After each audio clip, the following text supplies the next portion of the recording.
Hey guys, Heidi Preeb here. First of all, I apologize about the drilling. I don't know if you can hear that, but it's like they are constructing another apartment on top of this apartment right now, and it's quite aggressive on my end, so apologies about that. But today I wanted to come in and talk about something that we cannot leave unaddressed, because when we talk about the 4 attachment styles, so anxious, avoidant, fearful avoidant, and secure, one attachment style frequently gets left out of the conversation, and that attachment style is secure.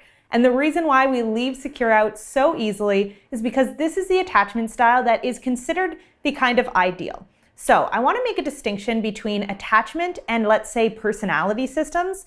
When you have a personality system like Myers-Briggs or the Enneagram, there's kind of this assumption that all types are equal. Like there are different strengths and different weaknesses of all types. But the end goal is to kind of accept yourself, accept the ways you're different, and accept the ways that other people are different from you, and roll with your natural energy. With attachment styles, it's important to keep in mind that this is not a personality type system. It's about how our early experiences shape the way that we look at relationships and interact with intimate relationships as we grow up well into adulthood. And there are more and less adaptive ways to approach relationships. So when we talk about anxious, avoidant, or fearful avoidant attachment, the end goal, if you want to work with your attachment style, is to inch your way more towards secure. Now, there is kind of a subset of people who would say that there is a way to use the strengths of the insecure styles to your advantage, and we will cover that viewpoint later on. It's a really interesting one, but being securely attached does serve as a big predictor for a lot of things related to having good health,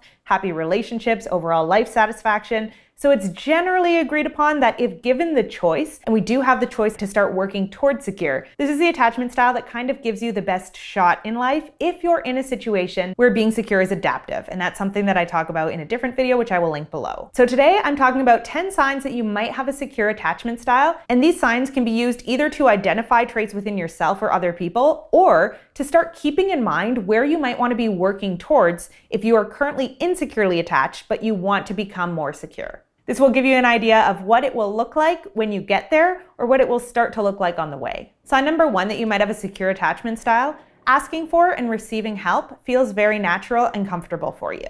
So securely attached individuals were used to having their needs being met at a very young age without having to exaggerate or really push to have their needs met very hard. It was a more natural interplay of, hey, I tell you what I'm needing, you give it to me, and then we go on with our lives. And as an adult, securely attached adults tend to expect that that same kind of reciprocation is going to be present in their adult relationships as well. So the insecure styles might have an almost impossible time asking for help and an even harder time receiving it if help is given. But the secure style lives in a very comfortably interpersonal world. So they feel like, I give my help whenever help is needed. And so it's of course natural that I could reach out to other people and ask for their help. And it's okay if they can't, they'll let me know. But there is nothing inherently wrong with giving and receiving help for the securely attached person. In fact, it's a realm that they tend to feel pretty comfortable in. Sign number 2 that you might have a secure attachment style is that for the most part, you don't take other people's bad moods particularly personally. And there are a couple of different ways to take things personally, right? One way is to think, oh my God, I hurt them, they're rejecting me, and to kind of have that hyper focus, a la anxious and sometimes fearful avoidant style, on kind of needing people to not be upset with you. Or you can get really annoyed when people are in bad mood and when they're kind of letting their negative energy out, a la avoidant style, who has learned to suppress all of their negative feelings, so it really bothers them a lot when it feels like someone else is showing negative emotions that they have learned to repress in themselves. And actually this can be true of the anxious and fearful avoidant as well. But with a securely attached person, they have a really healthy sense of differentiation. So if someone else is in a bad mood, they're likely to just assume, oh, something's going on for that person. Maybe I should check in, see how they're doing, see if they need any help with anything. And if there's something I can do that's within my means to do, then I'd be happy to help them out. And if not, then I'll just carry on with my day, because that person's mood doesn't really have anything to do with me. And of course, this is not to say that extremes would not affect the securely attached person, like if their partner comes home and they're really chastising them or whatever it is. Of course, there's going to be some dysregulation there. But for the most part, there is not this hyper focus on what's happening with other people. Even if you have a securely attached person who's a really big extrovert and who does really involve themselves heavily in the lives of the people around them who they love, they're able to observe other people's moods from a little bit of an emotional distance. Like they might kind of go, oh, that's interesting. Like I wonder what would be going into making that person upset. I wonder what would be happening that would lead them to talk that way to someone. But there isn't going to be this sense of like personal anger over it or personal stress over it that they really feel in their body. It's going to be more a situation of, if I can help, I'll help, and if I can't, I can't. But either way, they're going to be able to stay relatively regulated because they don't have that experience of their brain getting kind of hijacked and their fight or flight system working on overdrive because of the emotions that someone else is showing that they wish that that person was not showing. So it's interesting because I just want to make the point here that a lot of avoidants think this is the case for them. Like they think that other people's moods or other people's emotions don't affect me. But what's actually happening in a lot of cases is that the moods of the people around them are affecting them very heavily, but they're triggering them into the flight response, right? So we forget with fight or flight, there's also flight, which is that sense of get me out of here. I don't want to be around this, right? So often with avoidantly attached people, someone else displaying a strong emotion actually does trigger that flight response, which is a very physiologically aroused state. So they are, in ways that they're not necessarily conscious of, quite enmeshed in other people's emotions in many cases. It's just that the way that they respond to their attachment system being triggered is to get out of there, as opposed to the anxious person who will kind of assume, okay, I need to get in there and make sure they're not upset with me or whatever it is. So the secure style is the only one that kind of has a natural sense of understanding this is not about me. So even if I care and even if I get involved, I'm not being triggered into a fight or flight response just because someone else is having a strong emotional response in my vicinity. Sign number 3, you might have a secure attachment style, is that you're comfortable consciously adapting your approach to different relationships. So very often something I see people saying is, if I feel avoidant with some people and anxious with other people, that must mean I'm fearful avoidant, right?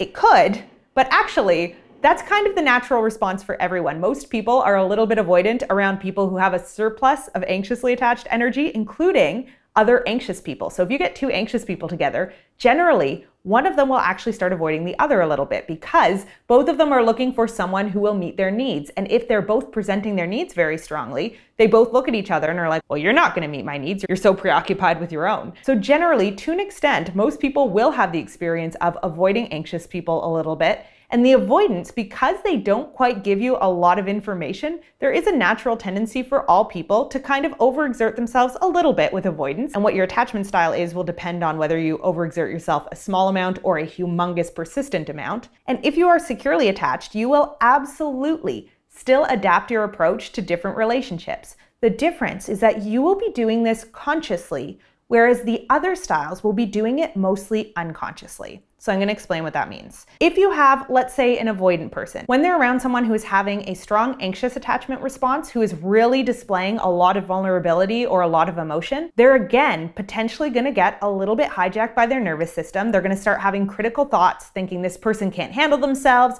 I would know how to handle myself. This outer critic that's judgmental of other people is going to come online, and they might not consciously realize it, but they're going to have an unconscious attachment response quite a bit of the time when they see people expressing strong emotion. And this can also be the attachment response that gets activated in them when they're interacting with a secure person who is displaying a very healthy and average level of emotional response. But until they start doing the work, the avoidantly attached person tends to be unconscious of those attachment triggers going off. So they will be unconsciously avoiding people who are showing emotion. And on the flip side, anxiously attached people will be unconsciously trying to get closer and closer and closer to people who they think would be capable of meeting their needs in some way. With this secure person, they might take a little bit of space if someone's being overly clingy with them, and they might try a little bit harder with their friends who don't open up as easily. But these are going to be conscious choices they're making. So unlike the avoidant who has that outer critic going that's like, that person can't take care of themselves, not like I know how to take care of myself,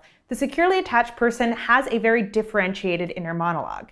So someone showing a strong emotional response does not make their outer critic come alive. They're more likely to just be like, oh, I'm okay. This person seems to be showing some really strong emotions. I don't think those emotions really have much to do with me. So I'm just going to consciously take a little bit of space and maybe try to interact with them again next week in a lower pressure environment. There isn't like a strong sense of judgment around it. It's more just that they're able to set their boundaries in a natural way.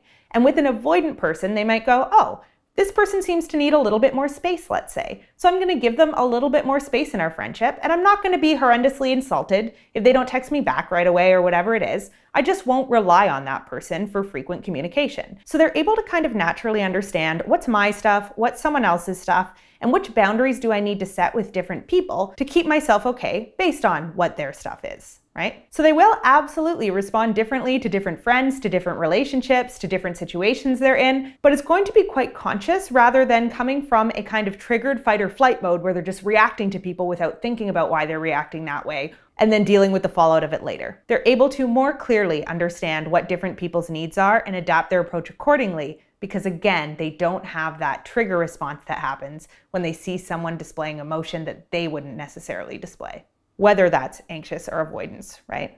Sign 4 that you might have a secure attachment style is that when you have an issue with someone, you prefer to just talk it out very directly and very calmly. Now, there's a reason why the other attachment styles struggle to do this. So with the anxiously attached person, they might have shame over the fact that they have so many needs. So they might try to kind of subtly get their needs met without directly and clearly saying what the needs are. And on the flip side, the avoidant kind of assumes that they don't need anything from anyone else. So they'll be trying to unconsciously get their needs met while consciously pretending that they don't have any. And that creates a whole host of other problems, and the fearful avoidant will do a little bit of both of these strategies at different times. However, the securely attached person does not have a lot of shame bound up in the fact that they have feelings. They either had it modeled early on or they learned to adopt the mindset that having feelings and needs that are different from someone else is nothing to be ashamed of. It doesn't necessarily mean it's going to threaten the relationship. So there's no reason why you shouldn't just go to someone, tell them how you're feeling, ask them how they're feeling, and then find a mutual resolution to problems, if there is a problem that needs to be worked out in the relationship. So insecurely attached people tend to kind of default to the drama triangle. If you don't know what that is, I made a series of videos talking about attachment in the drama triangle, which I will also link below this video. But the securely attached person defaults to being outside of the drama triangle. Because when you're in the drama triangle, you're trying to get your needs met without explicitly stating what your needs are. And the securely attached person is a lot more likely to just be comfortable directly stating what their needs are and asking someone whether or not they can fulfill that, right? It doesn't come bound up in layers of shame in the same ways it does for the other styles. So it's not scary to have those conversations. And if they don't go well, they don't go well. This is not to say that every interpersonal problem the securely attached person has gets resolved quickly and easily and effortlessly, but their approach to the problem tends to be pretty considerate and pretty direct. And they aren't really scared off by the fact that there are feelings involved in the problem that need to be acknowledged. Nor are they scared off from analyzing it through a more logical lens, right? They pretty effortlessly combine emotion and rationality, and they don't necessarily feel like those things are at odds with each other. They feel like they're two sides of the coin that have to be considered when you're trying to make anything work. Sign number 5 that you might have a secure attachment style is that you're pretty comfortable both in and out of relationships. So you might have one that you prefer over the other. You might want a long-term relationship, or you might feel a little bit more comfortable on your own. But there is not a giant difference to you in terms of how you feel in a romantic relationship versus how you feel outside of a romantic relationship. Your sense of self feels pretty consistent in both scenarios. And you also don't feel like having a partner means you have to hide or give up any part of your sense of self. You are who you are when you're alone, and you are who you are when you're with a partner. So again, we can contrast this with the insecure styles. So the anxiously attached person grows up kind of feeling a lot of the time like, I am half of a whole. I need to find my other half. I need to get my happily ever after. And until they have that security of a partnership, they can feel a little bit incomplete. And on the flip side, we might have the avoidant who feels like I'm only complete when I am on my own, because partnerships require you to suppress certain parts of yourself, to give up parts of who you are and what you want out of life. And the fearful avoidant will feel both of those things depending on whether they're in or out of a relationship. So they might feel smothered in a relationship, incomplete outside of one. But the securely attached person feels like, yes, of course you have to compromise in a relationship, but I'm going to be careful to choose relationships where the compromises that I make actually make my life better rather than worse, because they're not picking partners from kind of a triggered fight or flight response place, they're picking partners pretty consciously and intentionally. They tend to do a better job on average at finding relationships that don't feel super smothering or super lonely when they're inside of them, and they're also more likely to leave those relationships early on if they figure out that that is how they feel inside of them. They're not going to go through years of drama trying to make something work if they can see from the get-go we just have value differences. We're not necessarily well suited for each other. And that doesn't mean that breakups don't hurt. It doesn't mean that they never have a difficult time in romantic relationships. Absolutely they do. If anything, securely attached people are the people who feel their emotions in their kind of purest form. Because the anxiously attached individual kind of lives half in a fantasy in many ways, so the emotions they're feeling are sometimes true reflections of reality, but often their emotional experience is kind of muddled in many ways, which we will talk about in other videos. So they feel very intensely, but they don't always feel accurately, if that makes sense. And the avoidant person tends to think that they're feeling much less than they actually are, so they can end up keeping all of these emotions kind of stored in their body outside of their conscious awareness, and that can create a whole host of other problems. But the securely attached person, for the most part, is able to stay pretty present with their emotional experiences, which means when they're going through the grief of losing a relationship, they feel grief. When they're going through a period of their life where they don't have a lot of people around, they feel lonely. There are not these kind of superficial masks that get unconsciously placed over their emotional experiences in either direction. So they're able to feel things quite clearly. Pain feels quite painful for them, but there's not this kind of desperate, panicked feeling that either they need to be in a relationship if they're out of one, or that they need to be out of a relationship if they're in one. They feel pretty calm in both scenarios because they know how to pick relationships appropriately, and also they're better at keeping their sense of self strong and stable within a relationship. Sign number 6 that you might have a secure attachment style is that you feel a great deal of empathy for other people, but you don't feel overwhelmed by that empathy. So this is not to say that it never hurts you when you see someone you love hurting. If anything, securely attached people are actually quite good at talking to other people about their emotional experiences. They believe that feelings are a natural part of life, but they don't get consumed by other people's pain. So there's not this sense of kind of merging and losing yourself in someone else's pain. And there's also not a sense of needing to distance yourself from it because you're afraid that you will lose yourself in it if you get too close.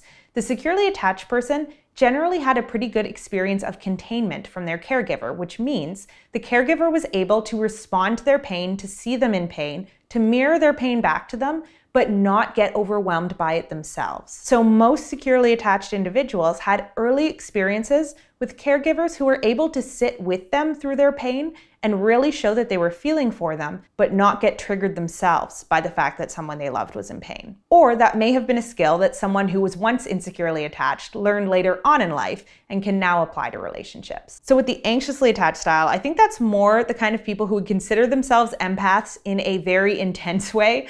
I think that when people say the word empath, they can mean a plethora of different things, but I think there's one kind of meaning of that word where people are like, I get really overwhelmed and absorbed by other people's pain. Like if someone's in pain, I can't detach from it. I can't figure out what's them and what's me. So I just feel overwhelmed by other people's emotions. And that is very often the experience of the anxiously attached individual who does not have healthy differentiation. So it's kind of like if someone I love is feeling something, I have to also feel that thing, right? It can't be I feel for you, but I am not personally overwhelmed by that emotion or deeply entrenched in it, right? And with the avoidant style, you often have the opposite. Like they might really struggle when someone else is feeling a strong emotion because they don't know how to connect with it. Even if they want to, they might struggle and kind of go, well, I don't really feel that emotion. I don't have access to my full emotional range. So it's hard for me to find something in myself that can help me understand what you're feeling. But because the securely attached person does have access to a much wider kind of palette of emotions, if you will,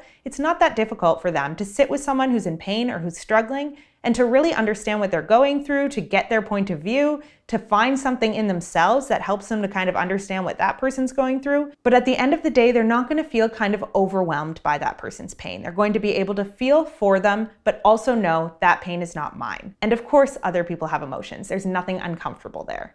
Sign number 7 that you might have a secure attachment style. You're pretty good at setting meaningful goals for yourself, but you also know how to work collaboratively with people. So to set meaningful goals for our lives, we need to be able to do two things well. We need to be able to tune into our emotional selves and figure out who we are, what speaks to us in life, and what we want to pursue. And we also need to be able to tune into our practical selves and go, what makes sense? What is going to give me the best, most cohesive experience of life? And how do I marry those two things and find goals for my life that I both feel very aligned with and that makes sense? And both ends of the insecure spectrum tend to struggle with some aspect of that meaningful goal setting, right? But the secure person, generally, they're pretty good at figuring out what they need to do for themselves to keep themselves aligned with where they want to go in life.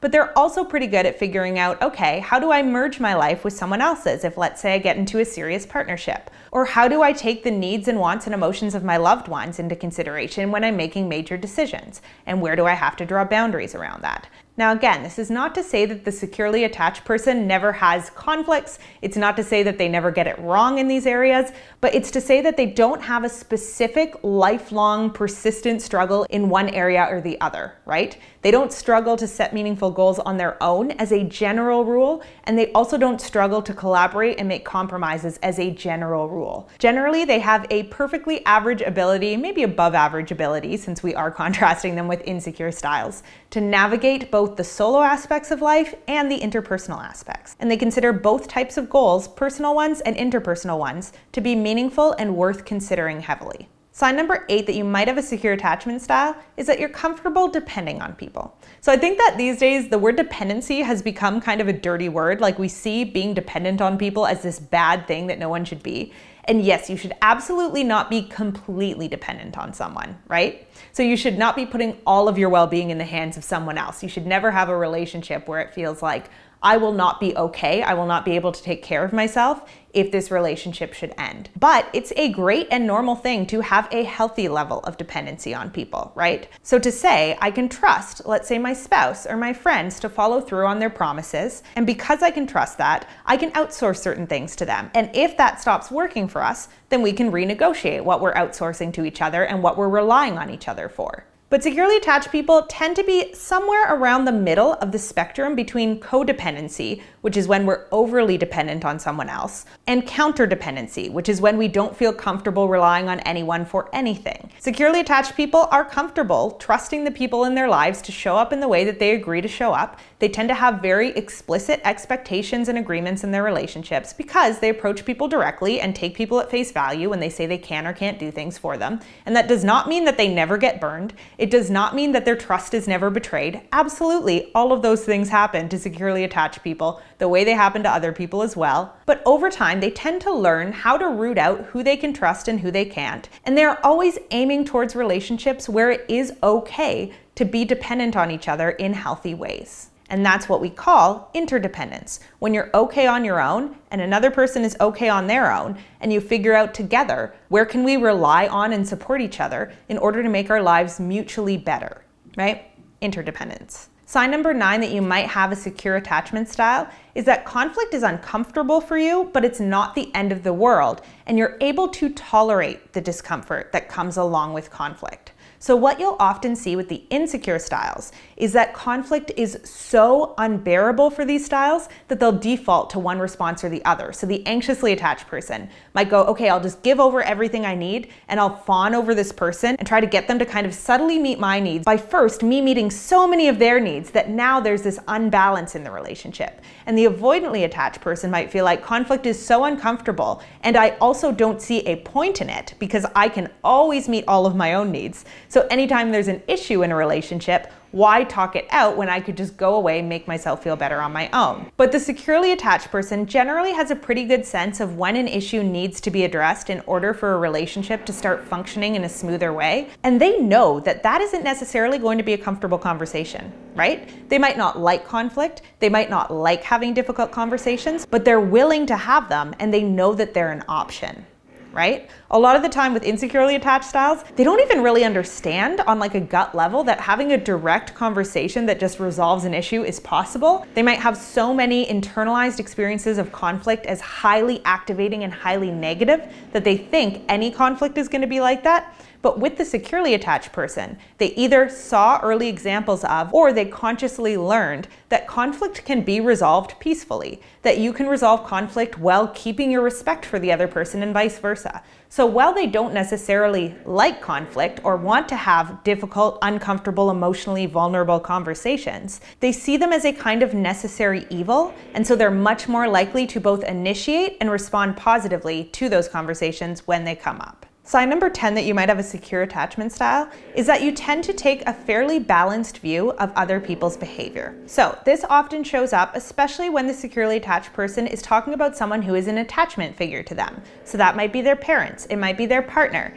and they're able to really understand that people are complex and nuanced and that people are not all good or all bad. So they're often able to give you very fair, very kind of balanced views where they see both what their parents did wrong and what they did right. And the same goes for their partner. So with the anxious attachment style, you can get this kind of idealization of partners, so their partners can do no wrong until suddenly maybe they get anxiously activated and then their partner can do no right. And with the avoidant, you often have this kind of glossy film over the past, where it's like, oh, I had a great childhood, nothing went wrong, my parents did everything right. No parent does everything right, first of all. But then with partnerships, they might be hypercritical and feel like every emotion that someone is showing that they personally would not feel in that situation is irrational. With the anxiously attached person, they often see their partners as kind of idealized until they don't anymore. And they see themselves as very innocent. So they have a really hard time generally seeing themselves as having done anything bad or wrong. And then on the flip side of things, you'll have the avoidant who actually exonerates their caregivers quite a bit. So for example, if they've been abused as a child, the avoidant individual is going to be much more likely to go, well, I deserved it, they were just teaching me a lesson. There's this kind of hardness to them where they believe that people who express victimhood are just playing the victim, they suck it up and they learn their lesson, so why can't everyone else? And on the flip side of that, we'll have the anxiously attached style, who's more likely to believe, I am so innocent, I have pure intentions, which means I cannot do anything wrong. That's a very common logical mistake of the anxious attachment style. They think that good intentions always translates to good behavior, and they really struggle to understand that they can do something with good intentions but still cause pain to another person. So they tend to externalize quite a bit. They tend to assume I'm innocent, so if there's a problem I'm having with someone else, it must be because they're toxic or a narcissist or whatever. And in the middle of that spectrum, we have the securely attached person who sees a great deal of nuance, who can understand things like someone can go in with good intentions and mess up and do something wrong. But they also understand some people are self-interested and have bad intentions, and you have to just learn how to draw boundaries around those people so that you don't become impacted by their bad behavior. So with secure attachment, we see a lot of grace being given in the way that they analyze other people, but we also see healthy boundaries being drawn. So they don't really need people to be all good or all bad. They more naturally understand that everyone is a mix of both of those things, and their responsibility as a human being is to figure out how they can keep themselves aware and safe in different relationships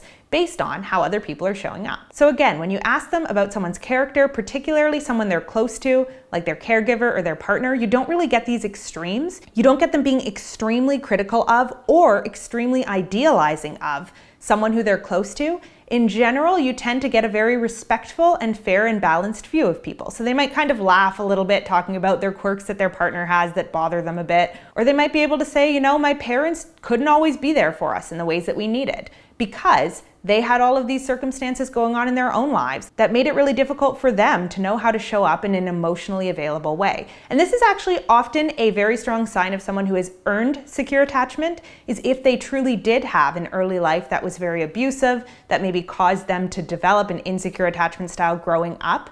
Once they earn security, they're able to look back even on true abuse that they've experienced and understand it from both an emotional and a rational perspective. So that doesn't mean they're saying what was done to them was right, but they're not stuck in that mindset of this person was an evil villain and that's why it happened. They're usually able to kind of understand there were circumstances that went into why my parents or why my abusers were the way they were, and I understand where those kind of danger signs are, so now I know how not to repeat that behavior. There is a much more balanced view overall of both who the people are in situations and also what circumstances surround those situations and how both things need to be worked with in order to have healthy and balanced relationships.